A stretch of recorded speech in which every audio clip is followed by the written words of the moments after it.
બોલીએ દશા માત કી જય. કર્ણાવતી નામના નગરનો રાજા કર્ણદેવ ખૂબ જ અહંકારી અને વિલાસી હતો.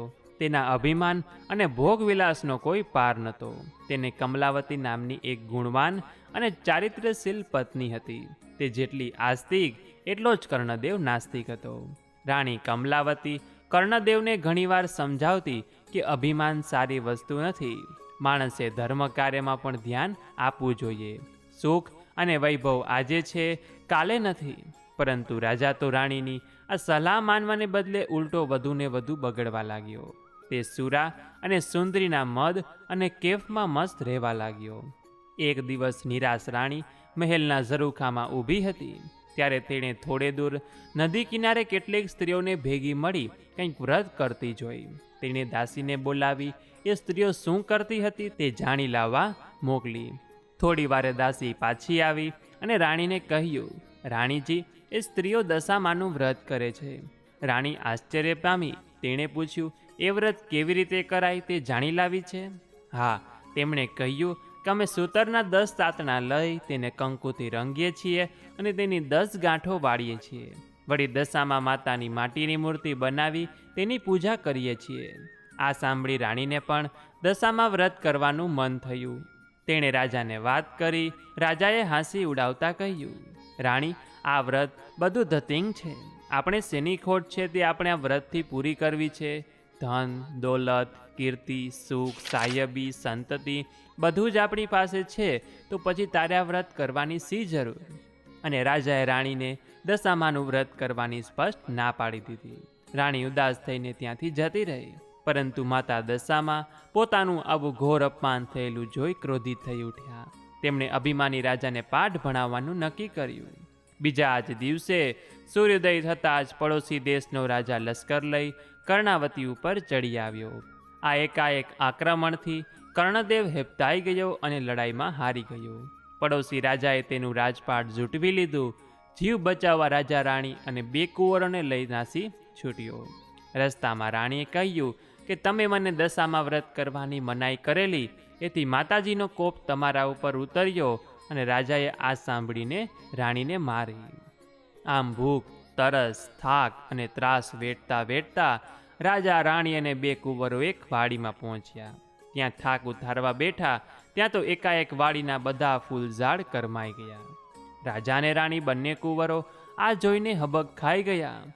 ત્યાં માળી આવી ચડ્યો. તેણે પણ આ દ્રશ્ય જોયું અને વિચારવા લાગ્યો કે માનો ન માનો પણ આ લોકો જરૂર અકર્મી લાગે છે, નહીતર હરીભરી લીલોતરી આ રીતે ક્ષણમાં સુખી ભટ્ટ થાય નહીં.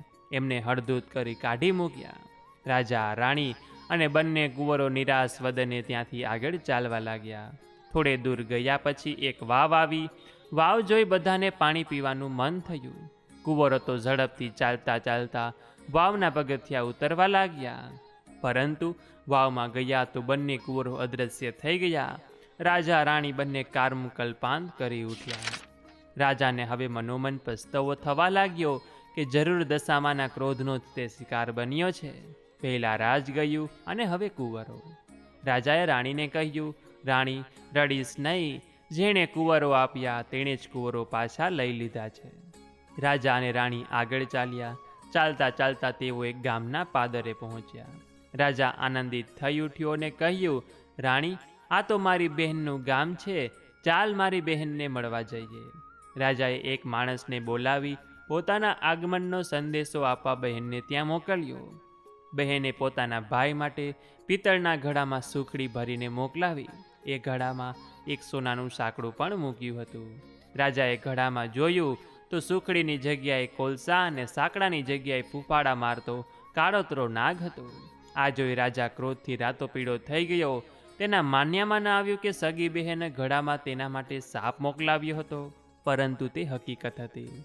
રાજા માથું પકડી વિચાર કરવા લાગ્યો તો તેને સમજાયું કે આ બધું દશામાના ક્રોધનું પરિણામ છે. આથી તેણે ઘડના ભોયમાં જ દાટી દીધો. રાજા અને રાણી આગળ વધ્યા. ચાલતા ચાલતા એક નદી આવી. નદી કિનારે ઝેબડાની વાડી હતી. રાણીને ખૂબ ભૂખ લાગી હતી તો તેણે રખેવાળને એક ચીબડું આપવા કહ્યું.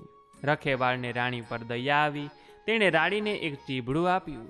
રાણીએ ચીબડાને સાડીના છેડાથી ઢાંકી દીધું. રાણીને થયું કે કોઈ કૂવાના કિનારે શાંતિથી ચીબડું ખાઈ પાણી પીશું. રાજા રાણી થોડે દૂર ગયા તો ત્યાં જ તેમની પાછળ સૈનિકો આવી પહોંચ્યા. તેમને બંનેને રોક્યા અને તેમને ઝડપી લીધી. તેમણે રાણીની સાડીના છેડામાં ઢાંકેલું નાસી ગયેલા રાજકુંવરનું માથું સંતાડેલું મળ્યું. મા દશામાના ક્રોધને લીધે રખેવાળે આપેલું ચીબડું રાજકુંવરનું માથું બની ગયું હતું. સૈનિકો ક્રોધે ભરાયા અને તેમને દોરડેથી બાંધી રાજાની સામે લઈ ગયા. રાજાએ પણ ગુસ્સે થઈ તેમને તાત્કાલિક જેલમાં પૂરી દેવાનો આદેશ કર્યો. જેલમાં બેઠા બેઠા રાજા રાણી આ ઘટના ઉપર શાંત ચિત્તે વિચારવા લાગ્યા. તેમને ખાતરી થઈ ગઈ કે જે કંઈ બનાવો બની રહ્યા હતા તે બધા દશામાના કોપને લીધે જ બની રહ્યા હતા. તેથી હવે યેન કેન પ્રકારે દશામાના ક્રોધને તો શાંત પાડવો જ રહ્યો. આથી દશામાને રીઝવવા રાણીએ તેમની તપશ્ચર્યા શરૂ કરી. 10 દિવસ સુધી રાજા રાણીએ માના નામના જપ કર્યા, નકરોડા ઉપવાસ કરી, માની માનસિક સેવા પૂજા કરી, પોતે કરેલી ભૂલોને ક્ષમા કરવા માની યાચના કરી. રાજા રાણીની હાર્દિક ભક્તિ જોઈ મા દશામાં તેમની ઉપર પ્રસન્ન થયા અને તેમને સપનામાં દર્શન દીધા. આશ્વાસન આપ્યું કે ચિંતા કરશો નહીં, સૌ સારાવાના થશે. બીજા દિવસે શત્રુ રાજાએ સ્વપ્નમાં આવી મા દશામાએ કહ્યું, હે રાજા, તે નિર્દોષ પતિ પત્નીને વગર વિચારીએ જેલમાં પૂર્યા છે. તેથી કાલે સવારે તું એમને છોડી મૂકજે, નહીંતર તારો સર્વનાશ થશે. અને હા, તારો કુંવર રિસાઈને જતો રહ્યો છે, તે હજી જીવિત છે, તે સવારે ત્યાં આવી જશે. સવારે કુંવર ક્ષેમ કુશળ પાછું આવી જતા શત્રુ રાજાએ રાજા રાણીને જેલમાંથી છોડી મૂક્યા. રાજા રાણી દશામાં માતાનો આભાર માનતા અને ગુણગાન ગાતા ત્યાંથી આગળ ચાલ્યા અને બહેનને ગામ આવી પહોંચ્યા. રાજાને પેલો જમીનમાં દાટેલો ઘડો યાદ આવ્યો. તેણે જમીન ખોદી ઘડો બહાર કાઢ્યો અને અંદર જોયું તો તેમાં સુખડી અને સોનાનું સાંકડું હતું. બહેનને પણ ભાઈના આગમનની ખબર પડી તો ભાઈ ભાભીને લેવા સામે આવી. થોડા દિવસ પોતાને ત્યાં રાખી બહેને બંનેની આગતા સ્વાગતા કરી. પછી રાજા રાણીએ બહેનની વિદાય લીધી અને આગળ ચાલ્યા. તેઓ પેલી વાવ પાસે આવી પહોંચ્યા કે જ્યાં તેમના બંને કુંવરો અદૃશ્ય થઈ ગયા હતા. વાવમાં ગયા તો એક ડોશીમાં તે બંને કુંવરોને લઈને તેમની રાહ જોતા ઊભા હતા. રાજાએ પૂછ્યું કે આ કુંવરો ક્યાંથી મળ્યા? જવાબમાં દશા માતાએ તેમનું અસલ સ્વરૂપ પ્રગટ કર્યું અને રાજા રાણીને આશીર્વાદ આપતા કહ્યું, હે રાજન, તારી રાણીની ભક્તિથી હું પ્રસન્ન થઈ છું. તેની ધર્મપરાયણતા અત્યંત પ્રશંસનીય છે. તું પણ હવે તો સુધરી ગયો છે. જા, તને તારું ઝૂંટવાઈ ગયેલું રાજ્ય પાછું મળશે. દશામાની કૃપાથી રાજા ગદગદ થઈ ગયો ને તેમના પગે પડી કહ્યું કે માં, તમે દયાળુ છો. તમારો મહિમા અપરંપાર છે. તમારી કસોટીમાંથી પાર ઉતરવું પામર માનવી માટે કઠિન છે. તેથી માં, સૌના ઉપર દયાની અમી દ્રષ્ટિ રાખજો. દશામાએ કહ્યું, હે રાજન, જે કોઈ દશામાનું વ્રત રાખશે તે મારી અમી દ્રષ્ટિને પાત્ર થશે. જે કંઈ પણ મારું અપમાન કરશે તે મારા ક્રોધનો ભોગ બનશે. અને દશામાં અદૃશ્ય થઈ ગયા. પછી રાજાએ પ્રજાનો સાથ લઈ શત્રુ રાજા સાથે લડાઈ કરી અને પોતાનું રાજ્ય પાછું મેળવ્યું. રાજાએ નિષ્ઠાથી મા દશામાનું મંદિર બંધાવ્યું અને પ્રજામાં તેમનો મહિમા વધાર્યો. માના પ્રતાપથી તેઓ સુખ શાંતિમાં જીવન પસાર કરવા લાગ્યા. હે દશામાં, તમે જેવા રાજા રાણીને ફળ્યા તેમ સર્વને ફળજો. વ્રત કરનાર, વાર્તા લખનાર, વાર્તા વાંચનાર સર્વની દશા સુધારજો. સુખ સંપત્તિ અને સંતતિ આપજો. શ્રદ્ધા અને વિશ્વાસ સાથે સન્નિષ્ઠા પ્રદાન કરજો. તો બોલીએ દશા માત કી જય. તો આ વિડીયો પસંદ આવ્યો હોય તો લાઈક કરજો, તમારા મિત્રોને મોકલજો.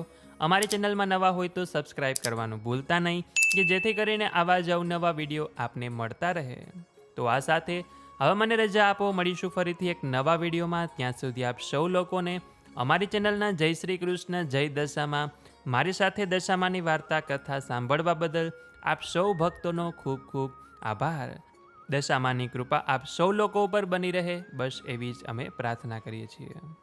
જય દશામાં.